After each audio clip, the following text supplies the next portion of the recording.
जोहार। आदिवासी कार्यक्रम जोहार इंडिया में आपका स्वागत है। मैं हूं मुक्ति तिर्की। हम आदिवासियों के लिए संविधान में विशेष प्रावधान हैं और हमें इसकी जानकारी होनी चाहिए। मैं धन्यवाद देना चाहूँगा, बधाई देना चाहूँगा हमारे झारखंड के नए मुख्यमंत्री चंपई सोरेन साहब को, जिन्होंने अभी फिलहाल कुछ दिनों पहले झारखंड में जातिगत जनगणना की घोषणा की है और इस बात का भी मांग किया है कि जिसकी जितनी जनसंख्या उतनी उसकी भागीदारी। वाह साहब, चंपई सोरेन साहब झारखंड के टाइगर हैं और उन्होंने झारखंड राज्य के गठन के आंदोलन में बहुत बढ़ चढ़ कर हिस्सा लिया और जब अब झारखंड राज्य अबुआ जिस्म बन गया तो उसके मंत्रित्व का कार्यभार भी उन्हें सौंपा गया है। तो जरूर झारखंड के नौजवानों का उत्थान होगा और हम अपना अधिकार हासिल करेंगे। इस विषय में मैं माननीय मुख्यमंत्री साहब को याद दिला दूं कि चूंकि वे खुद कोल्हान के हैं और कोल विद्रोह से उपजा हुआ कोल्हान प्रदेश को विशेष अधिकार दिया गया था ब्रिटिश समय में। 1837 में ही आदिवासियों के विशेष न्याय के लिए, आदिवासियों के अधिकार के लिए विल्किंसंस रूल का गठन हुआ था। विल्किंसंस रूल के तहत आदिवासियों को और उस एरिया के मुंडा मानकी सदियों पुरानी आदिवासी प्रथा को सरकारी मान्यता दी गई थी। तो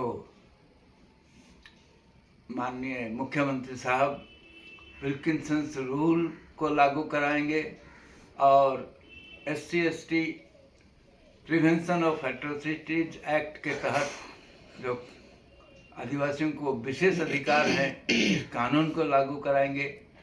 मैं उम्मीद करता हूं कि हम अपने अधिकार और स्थानीयता के अधिकार को भी हासिल कर सकेंगे। इसी तरह जो हम आदिवासी आज तक एक तरह से उपेक्षित हैं, उपेक्षित इस कारण है कि ये सीधा प्रमाण है कि देश में जहाँ कहीं भी सस्ता मजदूर चाहिए तो आदिवासी मौजूद होते हैं। यही आदिवासियों को एक बार आज से 100, 200, 150, 200 साल पहले असम के घने जंगलों को काटने के लिए ले जाया गया। हजारों लाखों की संख्या में इनको ले जा करके असम के घने जंगलों को काट करके चाय बागान बनाया गया और वहीं अभी भी चाय बागान में आदिवासी मौजूद हैं, चाय की खेती कर रहे हैं। यही नहीं, सुदूर अंडमान निकोबार में भी ले जाया गया क्योंकि आदिवासी निरीह हैं, सीधे साधे हैं, बहुत सस्ता में इनकी मेहनत का लाभ लिया जा सकता है। ये तो हुई 150-200 साल पहले से जो चली आ रही है, लेकिन अभी भी यही प्रथा चालू है। अभी भी लद्दाख में रोड बनाने के काम में आदिवासी मजदूर ही मिलते हैं। यही नहीं, जबकि हमारे झारखंड में उद्योगों का अंबार लगा हुआ है। खनिज संपदा के तौर पर हम बहुत धनी हैं, लेकिन उसी झारखंड से यहाँ दिल्ली में 1-2 लाख आदिवासी युवतियों को यहाँ घरेलू कामगार के रूप में काम करना पड़ रहा है। जबकि हमारे यहाँ जो कारखाने लगे हुए हैं, बोकारो हो, HEC हो, टाटा हो,